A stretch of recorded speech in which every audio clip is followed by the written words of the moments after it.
सफेद तेंदुआ बनी कुत्ते के बच्चों की माँ।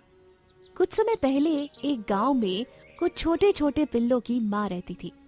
एक दिन उसके बच्चे अपनी माँ से कहते हैं, माँ, सुना है हमारे गांव के बगल में एक बड़ा सा जंगल है, वो बहुत सुंदर है। आज हमें जंगल देखने का बहुत मन कर रहा है माँ। नहीं बच्चों, उस जंगल में बहुत भयानक जानवर हैं। वो हम पर हमला करेंगे और हम बहुत संकट में पड़ जाएंगे, इसलिए हमें यही रहना होगा। तुम अभी बहुत छोटे हो, इसलिए घर के बाहर मत जाना। हम जब भी घूमने की बात करते हैं आप यही कहकर टाल देती हो। किसी भी तरह से हमें उस जंगल में देखना ही है, क्या है, नहीं तो हम खाना नहीं खाएंगे। इस तरह जिद मत करो, मेरी बात मानो। नहीं माँ, आज तुम्हारी बात नहीं मानेंगे, आज तुम्हें हमारी बात माननी पड़ेगी। अच्छा ठीक है, आप लोग इतना कहते हो तो मैं वो सुंदर जंगल तुम्हें घुमाऊंगी, लेकिन आपको बहुत सावधानी बरतनी होगी, वरना हम मुश्किल में पड़ सकते हैं। चलो चलते हैं। इस तरह बच्चों को लेकर माँ जंगल में निकलती है। कुछ दूर जाने के बाद रास्ते में एक बड़ा सा सांप मिलता है। अरे वाह, आओ बच्चों आओ, अगर तुम दोनों को खा लिया तो मेरी भूख मिट जाएगी। हा हा हा हा। माँ उधर देखो, वो सांप हमारे ओर ही देख रहा है। चलो तुरंत यहाँ से चलते हैं। ये कहकर बच्चों को लेकर उसकी माँ वहाँ से चली जाती है। कुछ दूर जाने के बाद वहाँ पर एक सफेद तेंदुआ मिलता है। उसे देखकर कुत्ते के बच्चे डर जाते हैं और उनकी माँ कहती है, हम पर दया करो, मेरे बच्चों को कुछ मत करो, प्लीज हमें छोड़ दो। अब तुम्हें छोड़ना नामुमकिन है। तुम चाहो तो मुझे मार दो, लेकिन मेरे बच्चों को छोड़ दो। अच्छा ठीक है, तुमने जैसा कहा मैं वैसा ही करूंगा। तुम जाकर मेरे शत्रु शेर को ढूंढ कर आना, उससे मेरे प्राणों को संकट है। पता करना है कि उसकी गुफा किधर है, वो कब अपनी गुफा में आया जाया करता है। तब तक तुम्हारे बच्चे मेरे पास बंदी बनकर रहेंगे। अच्छा ठीक है, मैं तुरंत जाकर पता कर आती हूँ।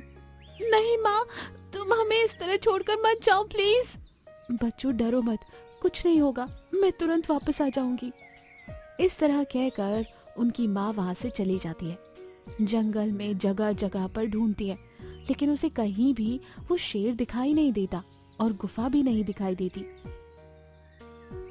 इतने में एक शिकारी के जाल में वो फंसकर मर जाती है।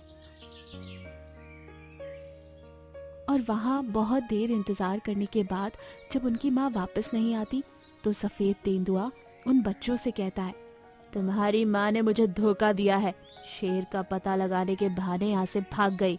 अब मैं तुम्हें नहीं छोड़ूंगा। हमारी माँ बहुत ही अच्छी है, धोखा देना हमारा स्वभाव नहीं है, आपने हमें गलत समझा है। जब तक तुम लोगों की माँ नहीं आएगी तब तक तुम्हें नहीं छोड़ूंगा, चलो मेरे साथ। इस तरह सफेद तेंदुआ उन बच्चों को अपने साथ लेकर उनकी माँ को ढूंढने निकलती है। कुछ दूर जाने के बाद शिकारी के जाल में फंसकर मरी हुई उनकी माँ उसे दिखाई देती है। माँ को देखकर बच्चे रोने लगते हैं और सफेद तेंदुए पर बहुत गुस्सा करते हैं। तुम्हारे कारण हमारी माँ चली गई, भगवान तुम्हें कभी माफ नहीं करेगा। बच्चों, तुम्हारे साथ बहुत बड़ा अन्याय हुआ है, मुझे माफ कर दो। मेरे स्वाद के लिए तुम्हारी माँ ने अपने प्राण खो दिए। आज से मैं ही तुम्हारी माँ हूँ, आप चिंता न करो, मैं तुम्हारा पालन पोषण करूंगी। नहीं, तुम तुरंत यहाँ से चली जाओ, हमें हमारे हाल पर छोड़ दो। बच्चों ऐसा ना कहो, ये भयंकर जंगल है, तुम लोग सुरक्षित नहीं हो, मेरे साथ चलो।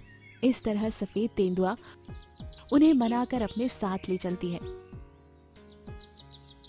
और वहां पर वो अपने बच्चों के साथ उन बच्चों का भी परिचय कराती है। सुनो बच्चों, आज से हम सब मिलजुल कर रहेंगे साथ, ये तुम्हारे भाई बहन है। ठीक है माँ, आज से हम सब मिलजुल कर रहेंगे, खेल कूद और खूब मस्ती करेंगे। तब से वो बच्चे अब सफेद तेंदुआ के साथ ही रहते थे। इस कहानी से हमें ये सीख मिलती है कि हमें बड़ों की बातों का सम्मान करना चाहिए और अपने स्वार्थ के लिए दूसरों को संकट में नहीं डालना चाहिए। बड़ी चील और मुर्गी जाल। एक जंगल में एक बड़ा सा बरगद का पेड़ था। उस पेड़ के ऊपर एक चील का घोंसला था, जहाँ पर उसके अंडे थे। उसी पेड़ के नीचे एक मुर्गी भी रहती थी और मुर्गी ने भी अंडे दिए थे। एक बार गलती से चील का अंडा नीचे गिरता है और वो मुर्गी के अंडों के साथ मिल जाता है। मुर्गी अपने अंडों के साथ चील के अंडे को भी अपने साथ ही पालने लगती है। कुछ दिनों बाद ही मुर्गी के अंडों में से चूजे निकल आते हैं। वैसे ही चील के भी अंडों में से चील का बच्चा बाहर आता है। तब मुर्गी उस चूजे को देखकर सोचती है, अरे ये बच्चा कुछ अलग सा दिख रहा है, क्या ये मेरा ही बच्चा है? मैं भी ना कैसी बातें कर रही हूँ, मेरे सिवाय ये बच्चा किसका हो सकता है? मैं भी ना अपने ही बच्चे पर शक कर रही हूँ। मुर्गी सभी बच्चों को एक जैसा देखती है। उसे जरा भी शक नहीं होता। वो चील का बच्चा भी बाकी चूजों के जैसे ही पलने लगता है। उन्हीं के साथ खाता, उन्हीं के साथ पीता और उन्हीं के साथ खेला करता। वो बिल्कुल इन्हीं चूजों जैसा बर्ताव करने लगा था। वो उनके जैसे ही कुकड़ू करता, जमीन खोदकर दाने चुगता। एक दिन चील का बच्चा खुद से सोचता, अरे ये क्या, मैं तो ऊंची उड़ान भरना चाहता हूँ पर मुझसे ये हो ही नहीं रहा, और ये बाकी के बच्चे भी थोड़ी ही ऊंचाई पर उड़ते हैं, शायद हम ज्यादा ऊंचा उड़ नहीं सकते। दिन ऐसे ही बीत रहे थे। एक दिन उस चील के बच्चे ने एक पक्षी को ऊंचे आसमान में पहली बार उड़ते देखा। वो देखकर उसे चकित हो गया और वो मुर्गी के चूजों से कहने लगा, वो कौन है भाई जो इतनी ऊंचाई पर उड़ रहा है? मैंने तो कभी ऐसा नहीं देखा। अरे वो तो पक्षियों का राजा चील है, वही है ऐसा पक्षी जो ऊंचे आसमान पर उड़ सकता है। कोई भी पक्षी उसके बराबर नहीं उड़ सकता। क्या मैं उसके जैसे उड़ सकता हूँ? कैसी बात कर रहे हो? तुम ये मत भूलो कि तुम एक चूजे हो। कितनी भी कोशिश कर लो तुम चील के जैसे नहीं उड़ सकते। अभी जितना उड़ सकते हो बस उसी में खुश रहो। वो चूजे चील के बच्चे को ये सारी बात बताते हैं। इस तरह से दिन निकलते जा रहे थे। चूजे और चील के बच्चे अब बड़े हो रहे थे। अब चील पूरी तरह से विकसित हो चुका था और अपने मूल स्वभाव के कारण दाने चुगना उसे पसंद ही नहीं आ रहा था। दाने खा खाकर उसका मन अब ऊब गया था। एक बार उसी पेड़ पर रहने वाली चील एक खरगोश को पकड़ कर लाती है और उसे खाते समय खरगोश का एक मांस का टुकड़ा नीचे गिर जाता है। तब चील सोचता है, अरे ये क्या है? क्या मैं इसे खा सकता हूँ? हाँ क्यों नहीं, मुंह में तो पानी सा आ रहा है। चलो उसका स्वाद तो ले ही लेता हूँ। ऐसा सोचकर वो खरगोश के मांस का टुकड़ा खा लेता है। उसे मांस बहुत पसंद आता है। वाह, बहुत सालों बाद ये मांस खाकर मन में तृप्ति हो गई। उस दिन के बाद से चील दाना चुगना बंद कर देता है और मांस की तलाश करता है। पर घर में ही मुर्गी के बच्चे रहते थे। तब वो चील हर रोज एक मुर्गी के बच्चों को और पेड़ पर रहने वाले चील के बच्चे का मांस खाने लगता। मांस खाकर वो चील बहुत बड़ा और मोटा बनने लगता। इधर मुर्गी अपने बच्चों को यूं एक एक कर गायब होता देख डर रही थी। अरे मेरे बच्चे कैसे गायब हो रहे हैं? ये सब कौन कर रहा है? इसका पता लगाना होगा। मुर्गी उस दिन अपने बच्चों पर नजर रखने लगी, मगर चील का बच्चा उनमें नहीं रहता और उसी पेड़ के नीचे उसे कुछ हड्डियां भी दिखाई देने लगी और बड़े चील को भी वो देख ही रही थी।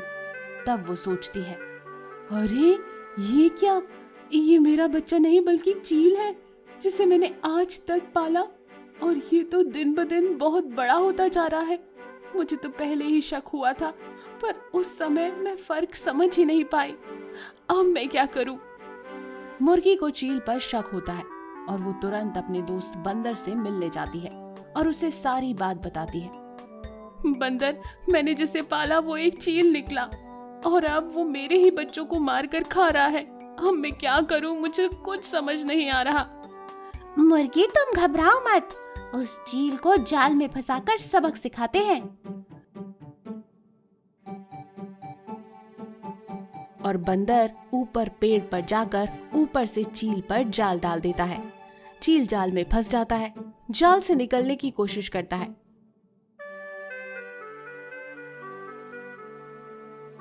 तब मुर्गी कहती है, मैंने तुम्हें अपने बच्चे के समान पाला, पर तुमने मेरे ही बच्चों का शिकार करना शुरू कर दिया। कहते हैं ना कि किसी का मूल स्वभाव कभी भी बदल नहीं सकता। अरे अरे माँ, तुमने मुझे पाला, लेकिन मैंने तुम्हारे बच्चों को ही खा डाला। मुझे माफ कर दो और इस जाल से मुझे मुक्त कर दो। प्लीज माँ, मैं बहुत कमजोर महसूस कर रहा हूँ। लेकिन मुर्गी उस चील की एक भी बात नहीं सुनती और बंदर भी वहां से चला जाता है। चील थोड़ी देर सोचकर खुद ही उड़ान भरने का प्रयास करती है, लेकिन वो ज्यादा दूर उड़ नहीं पाता और यही प्रयास कर करके कुछ दूर तक वो तड़प तड़प कर मर जाता है। ये कहानी अगर आपको पसंद आई तो हमारे चैनल को सब्सक्राइब करें और लाइक और कमेंट कर शेयर करें। धन्यवाद।